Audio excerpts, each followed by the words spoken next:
Hey guys, how's it going? Andy coming here live with you, and we're going to do a little bit of Hawaiian chicken today. My rendition of it anyway. There's several different recipes out there. This is just one of the ways that I do it. First and foremost, we've got some chicken, pineapple. Along with the pineapple, we've got red pepper. I've got some rice that I've already made. I just made this about 30 minutes ago, threw it into the fridge so it's cool. Doesn't have to be cooked day before. Some people tell you that doesn't need to be. And then you've got onion. We're going to use some peas in it as well. And then I've got some Lawry's Hawaiian sauce that we're going to use today. First step is I always like to do the vegetables first. That way you don't do cross-contamination on your cutting board. Whenever I open a red pepper, I just pop the middle out, push it down in. Then you can take this whole thing and just cut it right in half. You'll have very limited seeds inside, and most of your pith is going to all be together just like that. You don't have too much waste that way. So we're going to take this. I'm going to save half of it for later. The other half, the easiest way to get this is just make it flat. So we're just going to flatten it just like that. Let me go ahead and move the camera down a little bit for you guys so you can see. And then we're just going to take this, and we're not going to do real fine. We want this to kind of be a little bit thicker. So we're going to do about a 3/4 inch cut or so. Doesn't have to be perfect. They don't all have to be extremely uniform. But we want to be able to have them big enough to be able to taste them in a bite, but small enough to be able to fit onto a fork.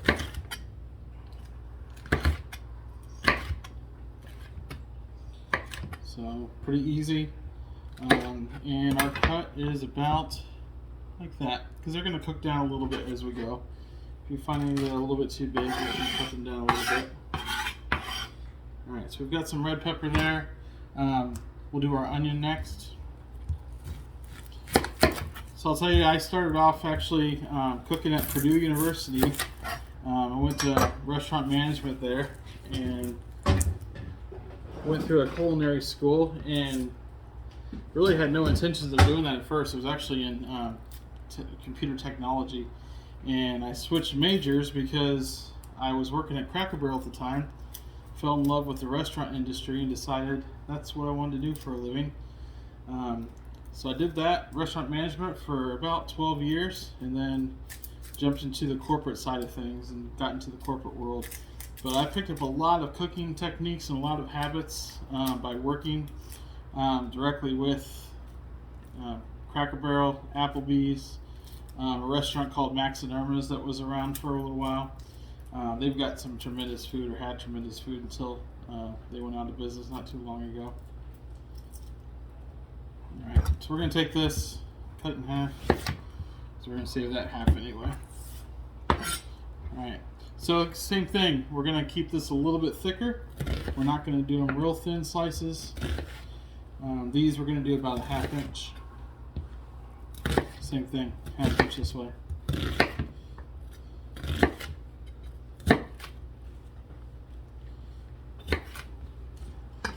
break those down.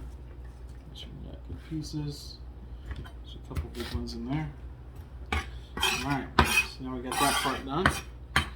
The peas are easy because they're already cooked.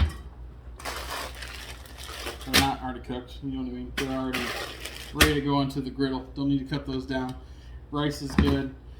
Pineapple I bought in chunks, so we're good there. Last thing we gotta do is our chicken. You can cook this whole in the griddle if you want to and cut it down out there. I find it's a little bit easier to cut it down in advance.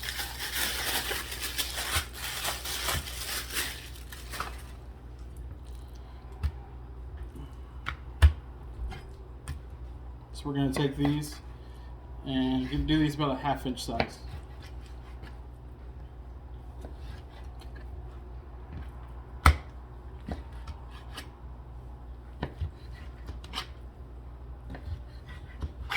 So I decided to get a Blackstone Griddle because with working in the restaurant business, I work with flat tops quite a bit. So versatile, you can do so much stuff on them, anywhere from steaks, breakfast food, hibachi or teppanyaki, some people want to call it. It's so versatile to be able to do anything from French toast, eggs. There's so much stuff you can do with it. you can prep an entire meal on a griddle, which is awesome. So that's one of the reasons why I got it. It's just so easy to cook outside. You can do everything all at once. You don't have a bunch of cleanup to do afterwards. I think that's my favorite part. I am not a dish fan, and so by doing the Blackstone, it's so easy to clean things up. It's super simple. In fact, the longest part is sometimes the prep work, getting all this stuff ready. But this is easy. And here's dicing up some stuff.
Alright, so you can see my griddle set up here. I've got a prep table that's over there on that side.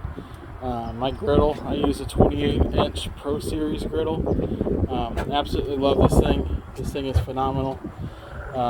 It does everything I need to do. It's big enough for me and my family. We've got 5 in our family. It'd be nice to have the 36, but the 28 is, for me, a great size. It doesn't take up too much patio space. Temperature controlled very easily with 3 different burners.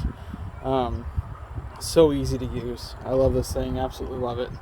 I like to have the hinge lid on top because for me, the hinge lid acts kind of like a barbecue grill or just a regular grill. I like it to be able to steam things under it, be able to put it down if it's windy out. But in the same hand, I also like to have it on there for when I throw the cover on. The cover is not sitting right on top of the griddle, so that's just a personal preference of mine. So we're going to get going here on the griddle, so give me 1 second, we'll get the food on. Alright, so our first step is the thing that's going to take the longest to cook is going to be our chicken. So we're going to go ahead and get the chicken on there. You notice I don't really put any oil down. I'll add a little bit of oil here in a second.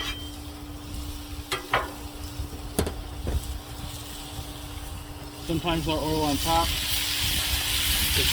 My griddle is really seasoned well, so it cleans off really simple. So I found that I don't have to use a ton of oil. I can do just a little bit and get that fried filled in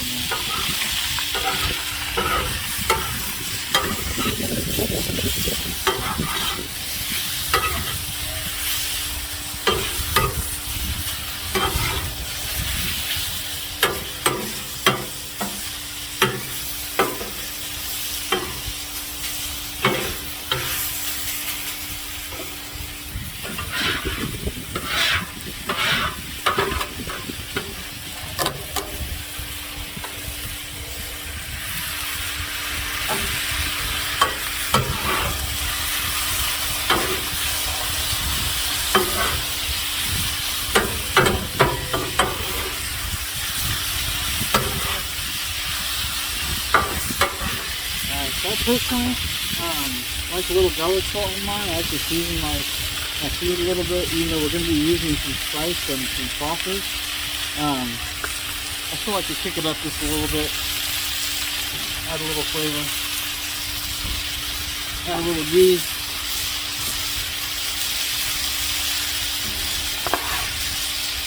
Add our onions and peppers.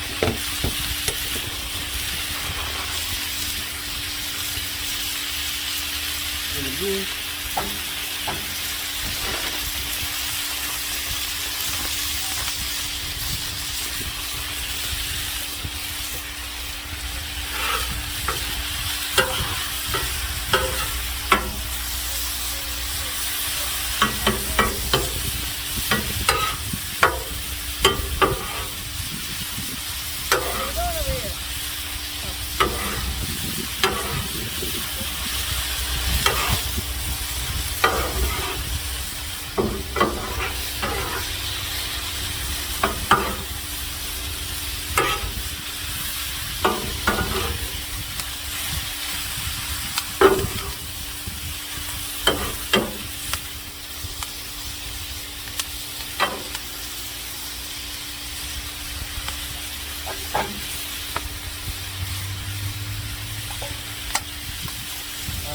throw down some pineapple over here. And let that pineapple start to work. And then on the front portion over here, I'm going to throw down the peas.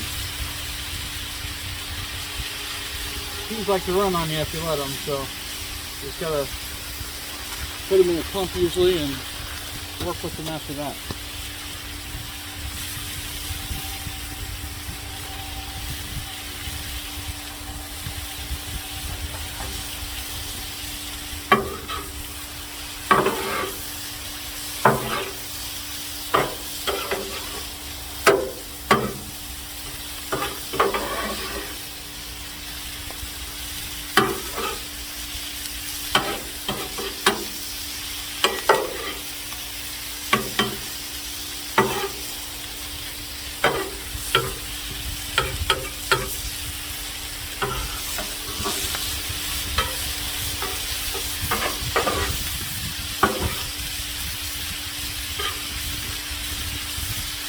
For your pineapple,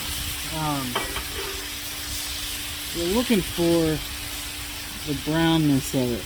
You can see that there. That's kind of what we're after on all the sides. Just get that caramelization. Pineapple has enough sugar in it. You don't need to really add anything to it. It's going to get the desired look that you're looking for. Grilled pineapple is amazing once it starts breaking down. It tastes so good. Mix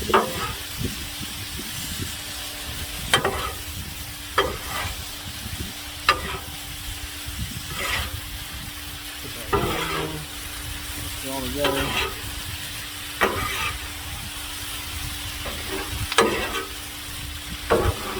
Kind of letting all those flavors and everything work with each other and marinate each other. And alright, now that we got that over there, we got our rice, and we're going to put our rice on right there. Like I said, this is not rice that's cooked well in advance. We did this just about 45 minutes ago now. I had it in the refrigerator for about 20 minutes just to kind of really get it nice and cool. You can see that we still got that firmness that you would get you put it in the refrigerator overnight. So you don't have to cook everything well in advance. You can use fresh food, it's okay.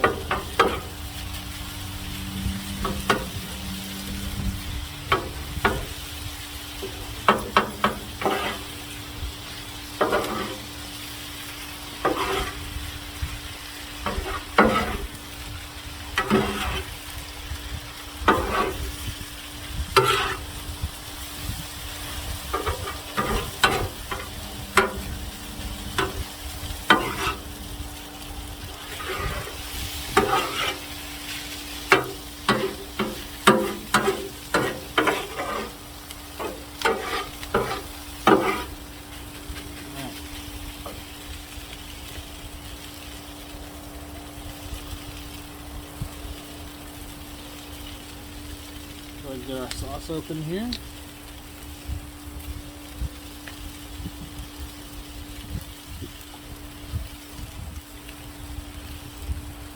And we're just going to put a little bit of sauce in. Don't go overboard. And we're going to turn all of our burners down to low. You don't want to go overboard because you can always add more. If you put too much in at first and it just becomes a drowned mess of soup, and nobody's going to like that soup. So always just put a little bit in at first and go from there.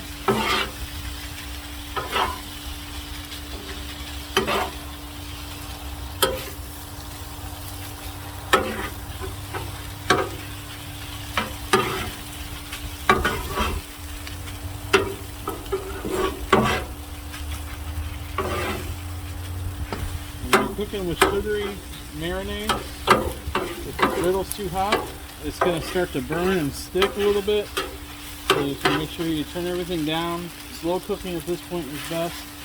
I can still hear the sizzle, and that's okay. You just don't want to feel it sticking when you put your spatula underneath. This is super simple for me to be able to turn it. There's nothing sticking in now, it's just heating up.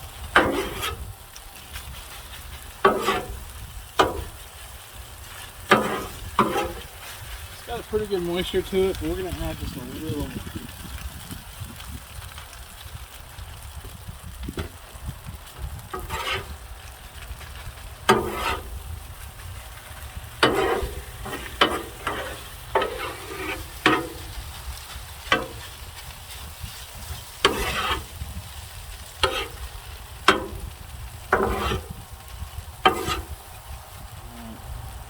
So I think we're pretty much done. We're going to turn all of our burners completely off.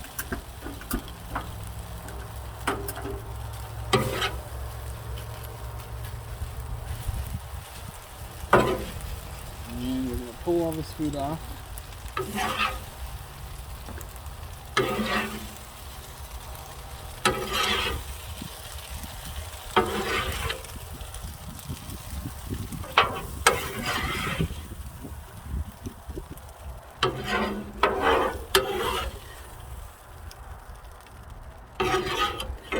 Well, you can see just how great that looks. Does that look amazing or what? Really easy to do. Alright, so we're working with a lot of sticky marinades, right? And this should be really hard to clean, right? That's nothing far from the truth. We'll show you here. So the first thing I always do is I just clean off my spatula. Super simple. And then I always work the edges.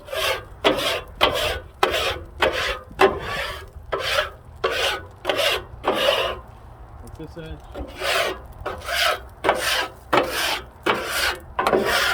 So now I got everything kind of in the middle, and we're just going to scrape it down into the magic hole.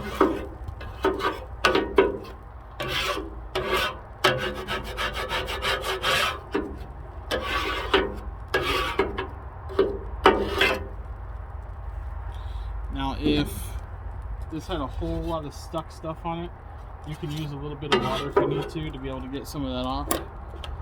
I don't use water too much. But we'll just take some oil on there.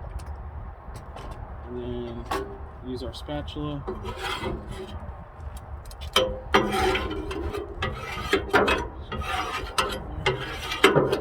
And use our spatula to rub it in.